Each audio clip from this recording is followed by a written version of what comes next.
Ligue 8 para reclamações. O que você tá fazendo? Tô tentando investir uma grana. Peraí, você liga pra investir? Macarena, dale a tu cuerpo alegría Macarena, que tu cuerpo va a darle alegría y cosa buena. Dale a tu cuerpo alegría Macarena, Macarena. Dale a tu cuerpo alegría Macarena, que tu cuerpo va a darle alegría y cosa buena. Dale a tu cuerpo alegría Macarena, Macarena. Olá, bom dia, boa tarde, boa noite a todos. Estamos novamente aqui com o nosso programa Conversa com Zé Márcio, e temos o prazer de ter aqui comigo, o ex-ministro da Fazenda, Maílson da Nóbrega, que foi meu sócio comigo aí na Tendências Consultoria hoje, durante mais de 10 anos, tá certo? Então, quer dizer, a ideia é conversar um pouco aqui. Maílson, muito obrigado por ter aceito o nosso convite, é um prazer enorme ter você aqui conosco. Mas o prazer é meu, viu? Muito obrigado pelo convite. Bom te ver de novo, bom conversar com você. Agora que a gente está começando a poder fazer as coisas presenciais, né? Vamos ver se a gente consegue fazer isso pessoalmente em algum momento. Mas, Maílson, como é que você está vendo o cenário aí? Quer dizer, nós tivemos a aprovação da PEC Kamikaze, PEC dos benefícios, PEC das bondades, chame-se lá o que for, mas como é que... eu acho que foi uma coisa importante, tá certo? Como é que você está vendo esse processo? Olha, Zé Márcio, rapidamente, como eu estou vendo a economia, né, a economia se mostrou mais resiliente do que se pensava no primeiro semestre, né, muita gente está revendo as suas projeções de crescimento do PIB para este ano.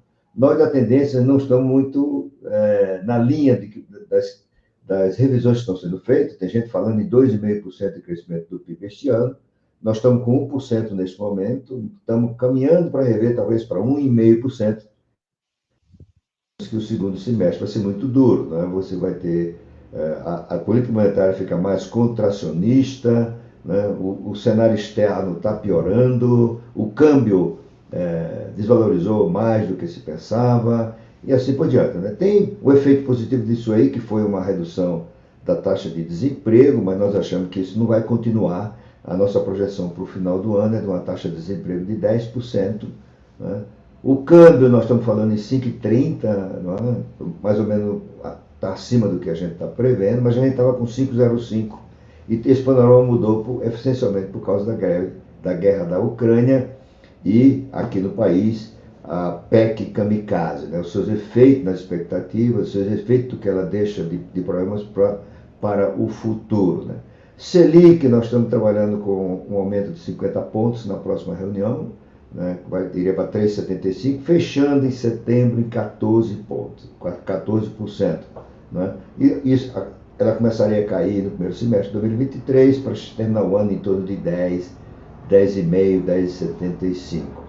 Inflação, nós revimos para baixo a nossa projeção, agora é de 7,9%, temos 5% para o próximo ano, significando que o Banco Central também não vai poder cumprir a meta para a inflação de 2023. Não é? E a questão do cenário externo, né?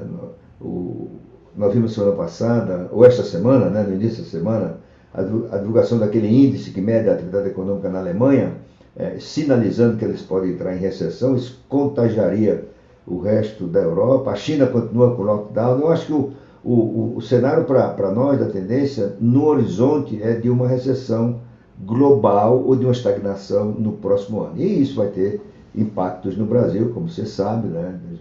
Uma recessão global é o que menos se poderia esperar para o Brasil neste momento. Isso tem impacto pelo lado financeiro, né? Uma redução de investimento estrangeiro de capital e de portfólio e uma perda dos termos de troca, né? Nós vamos ter um bom desempenho este ano na balança comercial, estamos aí estimando 62 bilhões de superávit, um saldo de conta corrente muito tranquilo, né? Com uma posição sólida do Brasil no setor externo.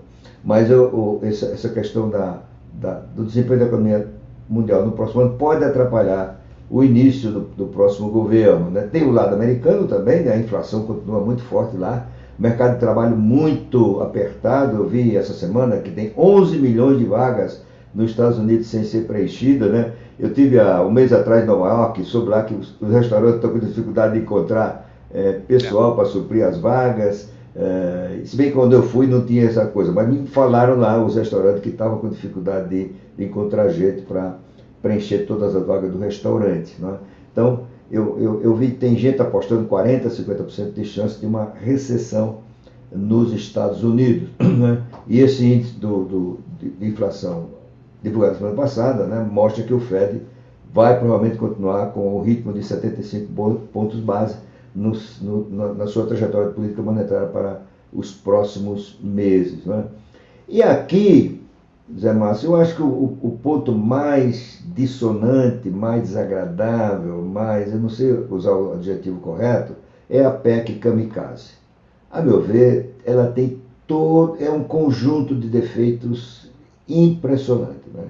Em primeiro lugar, tem a ideia de burlar, o termo é esse, burlar as regras de responsabilidade fiscal, da lei de responsabilidade fiscal e as regras eleitorais, por meio de uma emenda na Constituição, né? E a Constituição, como a gente sabe, é a lei maior de um país. Ela contém os pilares institucionais de uma nação, contém as regras que devem ser permanentes para evitar o arbítrio, a irresponsabilidade, proteger as regras, né, do jogo democrático.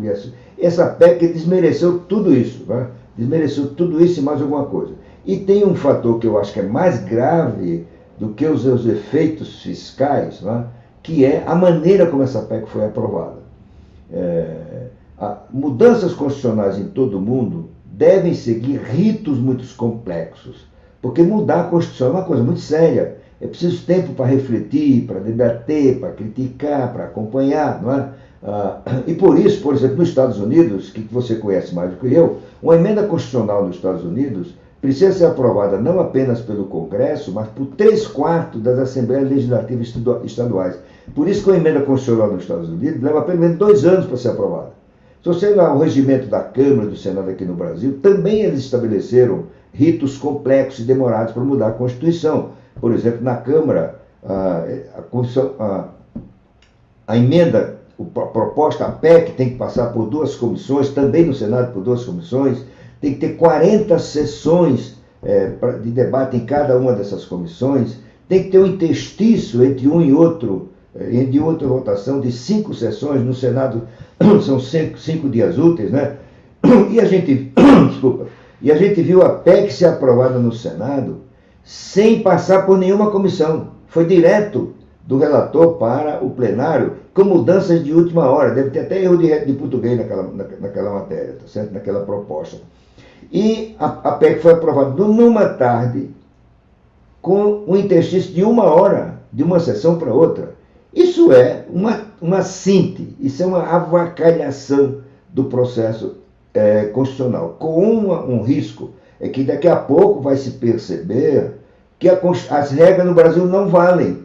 As regras que protegem a sociedade do uso do poder para ganhar eleições, que é não fazer gastos no período eleitoral, elas foram simplesmente derrogadas da noite para o dia, feita matroca, sem pensar, não é? Daqui a pouco isso vai contaminar a visão do Brasil que se tem lá fora, vai aumentar a percepção de risco. Daqui a pouco vai ser possível mudar o imposto de renda para vigorar no mesmo ano, né? A regra da anterioridade não seria obedecida por razões de interesse do governo. E como a gente sabe, essa é uma regra que é obedecida rigorosamente pelo Reino Unido, a Inglaterra, desde 1215, Zé Márcio, da Carta Magna, que não se faz nada nessa área. Imposto só pode ser cobrado no ano posterior à de sua instituição. Agora, você pode derrogar essa regra por uma emenda constitucional feita de afogadilho.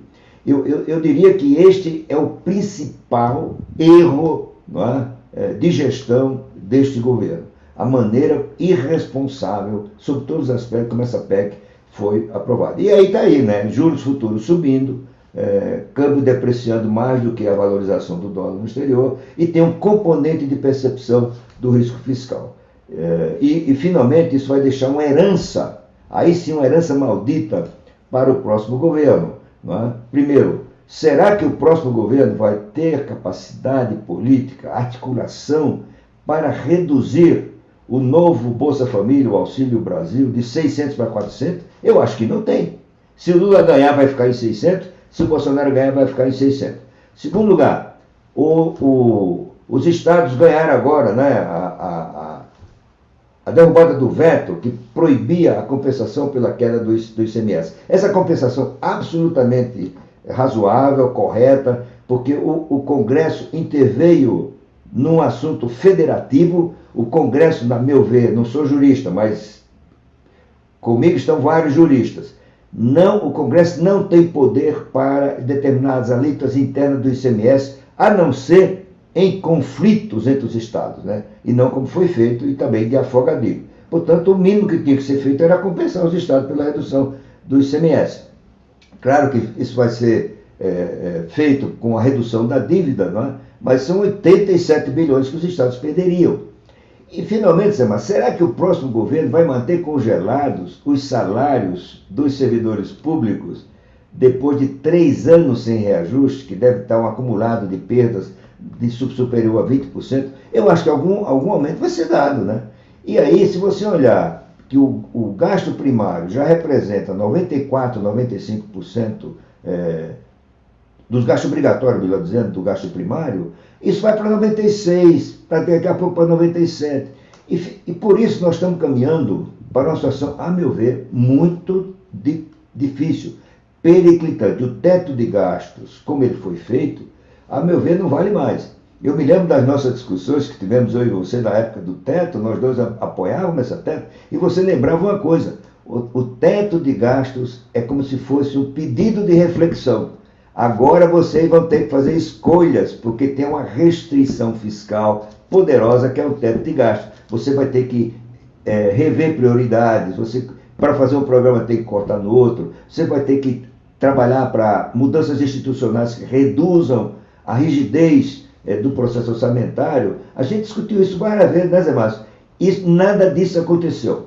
Portanto, o teto de gasto, a meu ver, como ele foi pensado, ele não é mais válido. Não tem como sustentar. Nós precisamos pensar numa nova regra fiscal. E aí nós vamos ter um começo de governo, é a hora propícia para isso, porque os 6 primeiros meses, ou os primeiros 12 meses do governo, ele preserva um grande teor do seu capital político. Eu não sei qual é a regra, né? Tem várias circulando aí, o nosso comum amigo Fábio Jambiage tem umas ideias, outros têm outras, né? E tem a ideia que o Lula está falando, que eu acho que ele vai cumprir, que é acabar o teto, né? Eu acho que ele está falando isso só para o eleitorado que acredita que isso é bom. E alguns colegas economistas que acham que ainda tem que ter teto, tá certo? Que é na hora de gastar para aumentar o investimento público e assim por diante. E por isso eu vejo a situação fiscal como um desafio complexo para o próximo governo. Aliás, são 2 desafios, a meu ver, Zé Márcio. Primeiro, o desafio da produtividade, né? O Brasil está crescendo pouco porque a produtividade quase zerou, se não zerou, não é? E a produtividade, como a gente sabe, é o principal fator de geração de riqueza de um país, não é? E a gente sabe porque a produtividade caiu, não é? A produtividade caiu por problemas fiscais, o caos do sistema tributário, a economia ainda continua muito fechada, o incentivo à inovação ainda é pequeno no Brasil. Você tem que fazer muita coisa para aumentar a produtividade, se é que a gente quer, como todo mundo sabe, que é certo, aumentar o potencial de crescimento da economia. E não se fará isso sem resolver a questão fiscal. Porque se não resolver a questão fiscal e continuar essa bagunça que tem hoje, né, com crescente gastos, furos no teto e assim por diante, aí nós vamos para uma coisa muito grave, que é a dominância fiscal, que uma expressão dos economistas que significa o seguinte: olha, o Banco Central perdeu a capacidade de defender a estabilidade da moeda porque ele vê tolhido na sua função básica, né? E ele não vai aumentar essa liga porque percebe que isso piora a situação fiscal. E aí nós vamos caminhar para uma situação que a gente não quer, que volte ao Brasil, que é a inflação alta e sem controle. Em resumo, eu acho que até agora tá bom na economia, o emprego está crescendo, né? Embora o salário real não esteja crescendo como a gente gostaria, porque o emprego está surgindo nos serviços, que são os segmentos de menor produtividade, né? Os trabalhadores não têm poder de barganha para ganhar salário real. Mas eu diria que, eu vi outro dia, a Alessandra me passou da tendência, os dados da projeção da empresa, né, estão prevendo um aumento de renda real este ano de 3%, né, o que significa que a renda não habitual vai crescer muito mais do que isso. Enfim, é uma situação sob controle, né? Não é o cenário que falou o ministro da Economia, Paulo Guedes, ontem, né, que a situação fiscal é forte e que a PEC, ele chamou da bondade, né, é neutra do ponto de vista fiscal. Com todo o respeito que eu tenho pelo Paulo Guedes, que conheço há muitos anos, só ele acredita nisso, certo? Que não tem efeito nenhum da PEC kamikaze, até porque, né, ele pode alegar que não, mas eu vou ter 25 bilhões da privatização da Eletrobras, eu vou ter tantos bilhões de royalties do petróleo, eu vou ter tantos bilhões de aumento inflacionário da receita, mas não é isso que deve ser feito com essa rede extraordinária. O Brasil tem uma situação fiscal muito difícil, nós estamos com déficit primário, com a relação dívida-PIB subindo a níveis insustentáveis. Qualquer ganho extraordinário que o governo faz, essa é uma regra de prudência normal em qualquer governo, é guardar esse dinheiro e reduzir a dívida, e não gastar esse dinheiro, né? Portanto, o ministro continua vendendo um cenário paradisíaco que não existe no Brasil. Finalmente, eu digo o seguinte, o problema é para o futuro. Então, a gente até lá tem tempo de pensar, tem tempo em que a gente vai votar, tem tempo de pensar como começam as ações do novo governo e assim por diante. É isso. Muito bom, muito bom esse começo de conversa. Vamos concordar e discordar, certo? Claro. Quer dizer, a gente aqui na Genial, desde o começo do ano passado, na verdade, a gente está muito mais otimista do que a média do mercado e tem 3 pilares para esse otimismo, tá certo? 3 pilares que eu acho que são importantes, 2 deles estão sendo cumpridos, um outro não está sendo cumprido. Mas o efeito negativo tem sido menor do que a gente estava esperando lá no começo do ano passado. Os 3 pilares são simplesmente o seguinte: a gente acreditava na volta do setor serviço de uma forma exuberante, a gente sempre falou que o setor serviço deveria voltar de uma forma extrema, eu usava o termo espetacular, tá certo? E tinha muito a ver com a experiência que a gente vive, que o mundo viveu depois da gripe espanhola de 1918. A volta da gripe espanhola foi exuberante, como está sendo essa volta do Covid aqui agora. O setor serviços, as pessoas estão loucas para sair de casa, as pessoas querem encontrar com seus amigos, sabe, ir para restaurante, ir para eventos e etc. E isso gera muito emprego, é muito intensivo em mão de obra, o que significa que você tinha um efeito multiplicador importante, que você gera emprego, gera renda, isso vai gerando mais crescimento e assim por diante. Esse pilar é um pilar que sustentou durante 2021 e eu acho que vai continuar sustentando durante 2022, tá certo? Então falta muito para você chegar no nível razoável no pré-pandemia. Então, eu acho que esse é um pilar importante de crescimento e acho que isso está acontecendo. O segundo pilar importante de crescimento que, na minha avaliação, tem sido nos últimos 6 anos bastante positivo, que eu acho que está começando a fazer efeito agora, são o efeito das reformas que foram implementadas nos últimos 6 anos. Né? Quer dizer, o Brasil implementou um conjunto de reformas que eu diria que é exuberante. Né? Quer dizer, eu não conheço nenhum outro país nesse momento que tenha feito um conjunto de reformas tão amplo e tão importante. Quer dizer, nós fizemos uma reforma trabalhista, liberalizamos a terceirização, fizemos várias reformas no mercado de crédito, no mercado de capitais, reforma da Previdência Social, novos marcos regulatórios de saneamento, ferrovia, óleo e gás, tá certo? Autonomia do Banco Central. Em suma, eu não vou citar todos, foi um conjunto grande de reformas ao longo dos últimos 6 anos, tá certo? Eu acho que isso está começando a gerar um crescimento de produtividade na economia brasileira. Amanhã vai ter a minha coluna no Estadão, vou estar falando sobre a reforma trabalhista. Como a reforma trabalhista está sendo importante para gerar esse comportamento do mercado de trabalho muito mais positivo do que todo mundo esperava.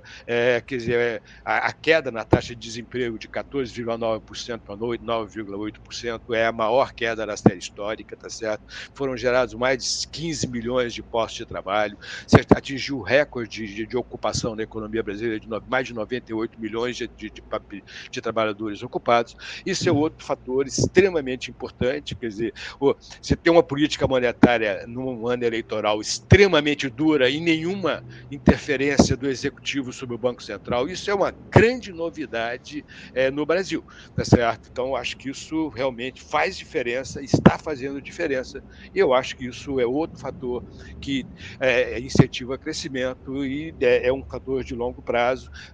Precisamos de continuar, esse é um ponto importante. O terceiro pilar que não se verificou é que a gente achava que o teto do gasto ia ser integralmente respeitado. Não foi.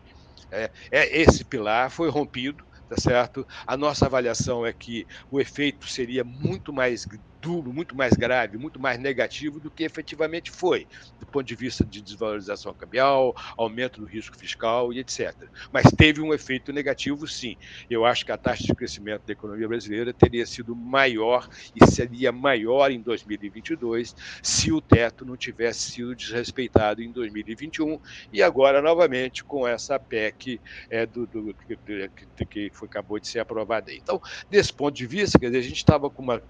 Quer dizer, a gente sempre teve uma taxa de crescimento em 2022 maior do que a média do mercado, a gente estava com 1,6, tá certo? E agora estamos com 2,1 de crescimento em 2022, tá certo? Por que tem esse aumento? Primeiro, porque ainda que a gente tivesse otimista, os dados têm vindo melhores até do que a gente estava esperando.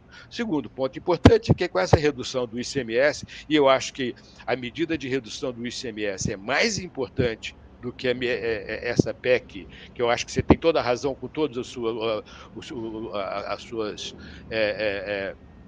observações sobre o problema de como foi aprovado e etc, tá certo? Eu acho que essa é uma questão super negativa, mas eu acho que a redução do ICMS vai gerar um aumento de renda real muito importante das famílias brasileiras, e esse aumento de renda real é tanto maior quanto menor é a renda da família, né? Porque esses bens, né, transporte coletivo, combustíveis, telecomunicações, energia elétrica, é uma parte maior da cesta de consumo dos mais pobres do que da cesta de consumo dos mais ricos.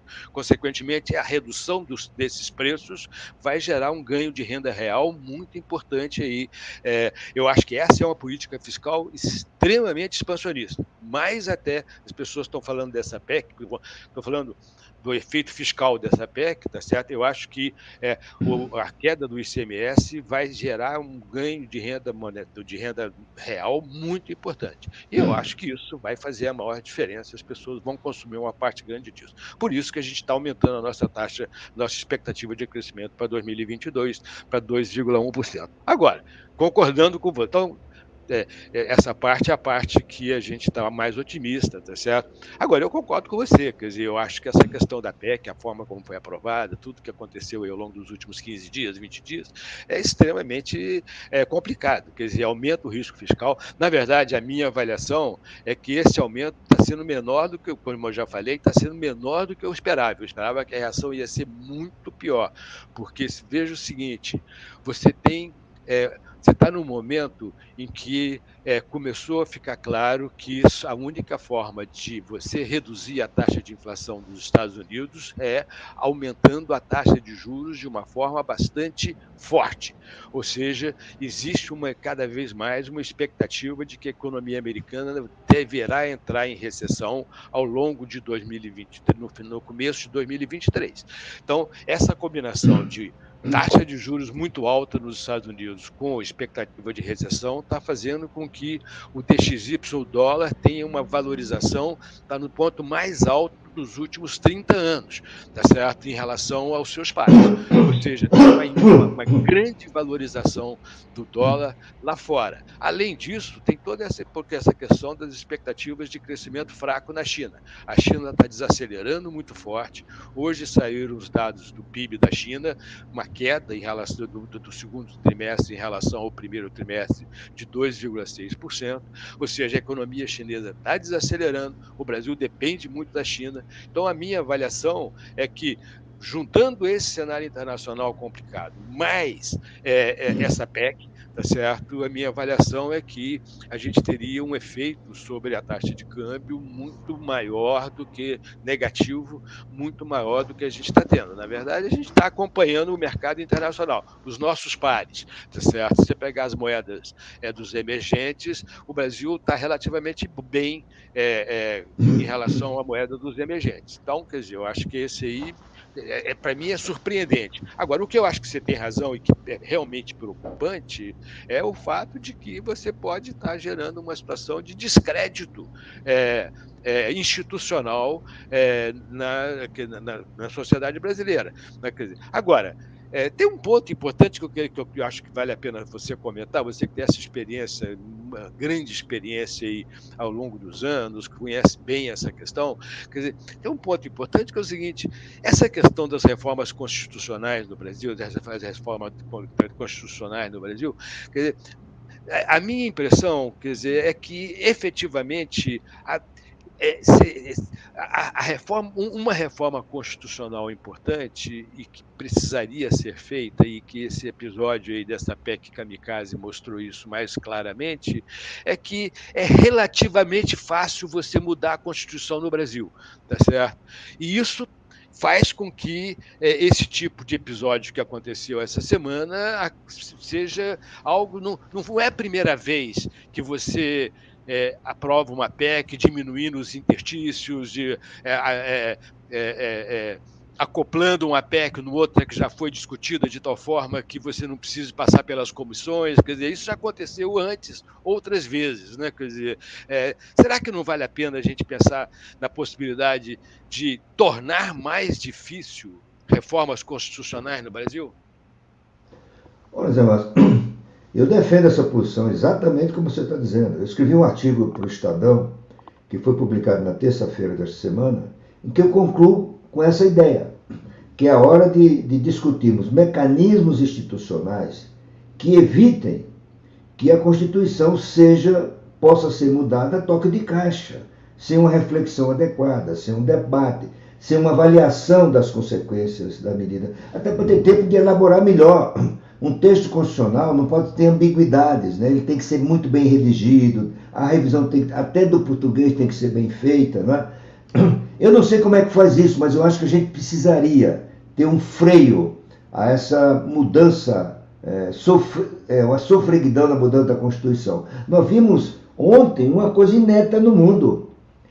O Congresso promulgou 3 emendas constitucionais no mesmo dia. Imagina!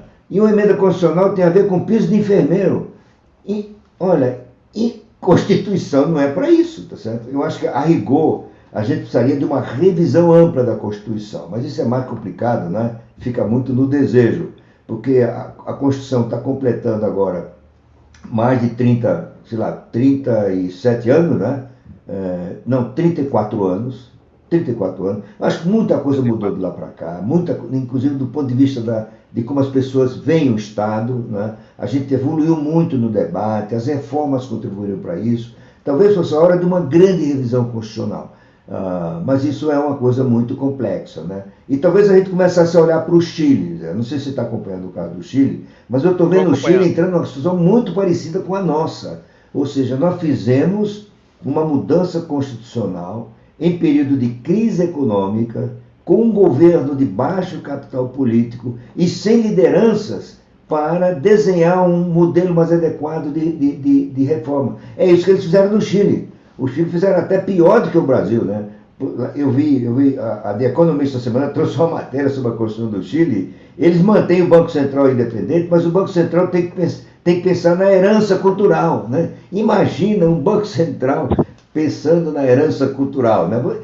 Os índios vão ter uma justiça só para eles.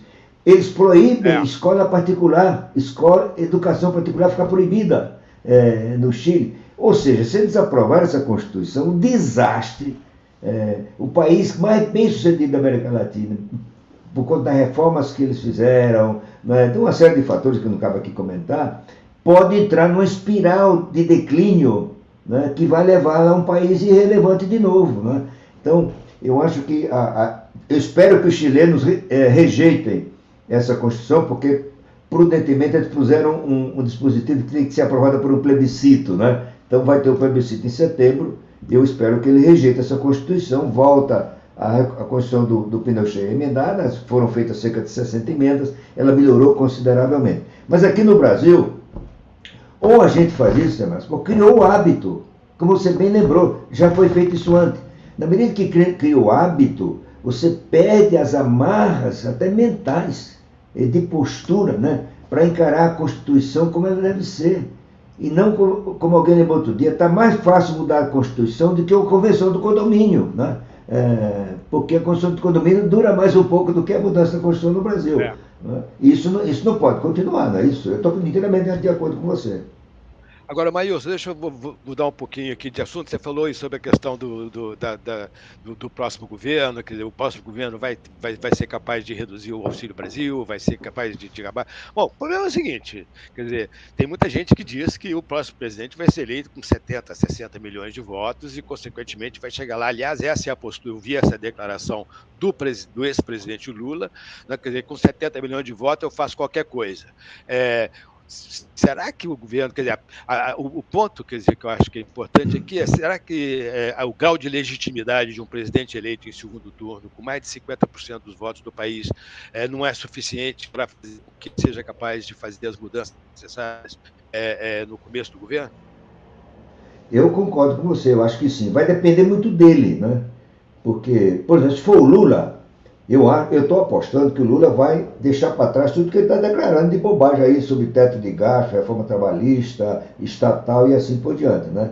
Mas eu tenho dúvida se o Lula tem a percepção, a dimensão do desafio, né? De usar todo o seu capital político para um programa de reforma robusto, inclusive com algumas vantagens, porque a reforma mais importante no curto e médio prazo é a reforma da tributação do consumo, né? Que é a PEC 45, ela está pronta para ser votada. O líder que coordenou a preparação dessa proposta, que é o nosso amigo Bernard, é um homem com trânsito no PT, tudo indica que ele já convenceu as pessoas do PT da necessidade dessa reforma, da sua importância. Eu acho que essa é uma das primeiras reformas que vai ser aprovada do governo Lula, mas ele precisaria ir muito mais longe. Precisa introduzir no Brasil a estratégia do spending review, você tem que rever item para item do orçamento a cada período. E eu acho que é hora da gente começar a discutir, um tema delicado, complexo, se não é hora da gente parar de crescer o gasto em educação, Zé Márcio. Nós estamos gastando em educação 6,3% do PIB, a China gasta 4% do PIB e vai mandar um homem à lua, né? E está na dianteira da tecnologia de alta complexidade, que é o G5, né? A Huawei chinesa é top, né? E convenhamos que é uma área tecnológica de grande complexidade, né? Então, o problema do Brasil não é gastar mais dinheiro em educação, é gastar melhor o dinheiro em educação. Você, como renomado professor, sabe disso mais do que eu, né? Será que não é hora da gente começar a reduzir o gasto em educação superior, né? E dedicar mais dinheiro à educação fundamental? Coisas desse tipo têm que ser debatidas, né? Acabar privilégios. Mas, será que é possível manter, né, a classe média e rica com o direito de abater da sua declaração de imposto de renda gastos com saúde e educação, né, que a gente sabe vai ser financiada por tributação dos mais pobres? Será que um rico pode reduzir o seu gasto em educação e essa diferença ser paga em parte pelos mais pobres? Essas coisas têm que ser discutidas. Eu não sei se o Lula tem essa dimensão. Eu não sei se ele tem uma equipe que pense em assuntos tão amplos e complexos, né? Mas na minha avaliação, se o Lula resolver, se for eleito lá, porque se for o Bolsonaro, eu não tenho nenhuma esperança de que haja essas reformas, tá certo? Embora o ministro da Economia vá lutar por elas. Tá? Se for o Lula, eu acho que ele tem a capacidade de articulação, ele já provou isso, né? E começará com um capital político expressivo, do número de votos que você falou aí, de 70 milhões. Vai depender muito dele. E aí entra um componente chamado vontade política. Será que ele tem vontade política de enfrentar as corporações que rondam a educação, essa tributação favorecida dos ricos e assim por diante? Essa é a minha dúvida, se ele tem essa dimensão. O Maílson, ele já foi presidente durante 8 anos, né? Que durante 8 anos ele fez muito pouca reforma, muito pelo contrário, tá certo? Você tem toda a razão.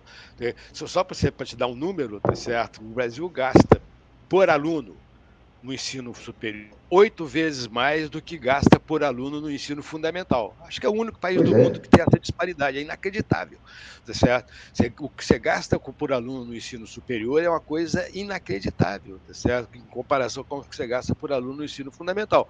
E o ensino fundamental é básico, é fundamental, por isso se chama fundamental, tá certo? Então, esse é um ponto que você tem toda a razão. Agora, eu sou um pouco pessimista em relação a essa possibilidade de, se o ex-presidente Lula se eleger novamente, ele vai fazer alguma reforma estrutural importante, né, no Brasil, porque durante os 8 anos de mandato e depois mais os 5 anos de mandato da ex-presidente Dilma, então são 13 anos de mandato do PT, as reformas não foram feitas, tá certo? Praticamente nenhuma reforma foi feita, uma pequena reforma na previdência do setor público que demorou 10 anos para ser implementada, tá certo? Então, eu realmente sou muito pessimista em relação a isso. Inclusive, a minha avaliação, Maílson, é um pouco o seguinte, quer dizer, é, é, é mais fácil, dado a história que a gente já conhece, certo? É mais fácil acreditar que o ex-presidente Lula vai ser mais responsável do ponto de vista fiscal no curto prazo do que vai implementar reformas estruturais importantes que é fundamental para manter a economia numa trajetória de crescimento de longo prazo, certo? Eu acho que os sinais, quer dizer, a história não nos permite ser muito otimistas em relação a isso aí. Tá certo? Então, quer dizer, essa é a minha avaliação. Tá Olha, Zé certo? Márcio, eu tenho apenas uma discordância com você. Eu acho que eu estou apostando que o Lula vai fazer a reforma tributária do consumo, sabe?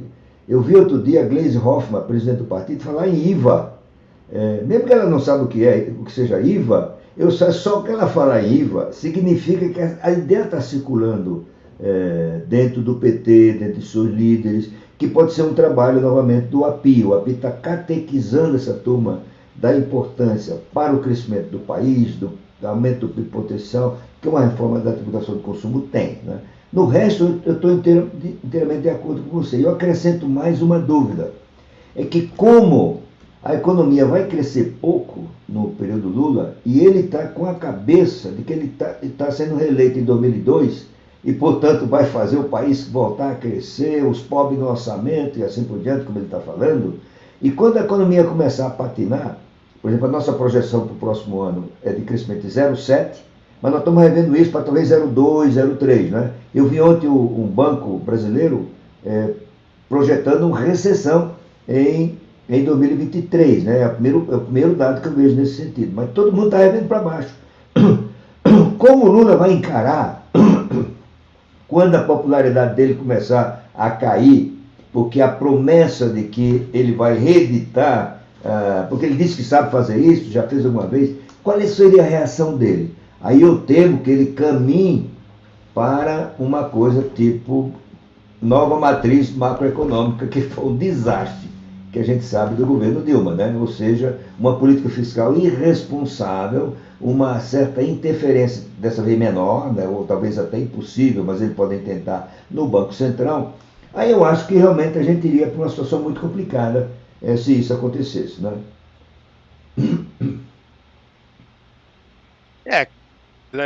Esse programa de governo do PT, quer dizer, realmente não dá para ficar com aquele programa, tá certo? Esse é um ponto importante. Bom, mas estamos chegando aqui no tempo, eu não quero abusar muito do seu tempo, prazer enorme ter você aqui comigo, tá certo? Acho que foi muito bom mesmo. Adorei, Zé Márcio.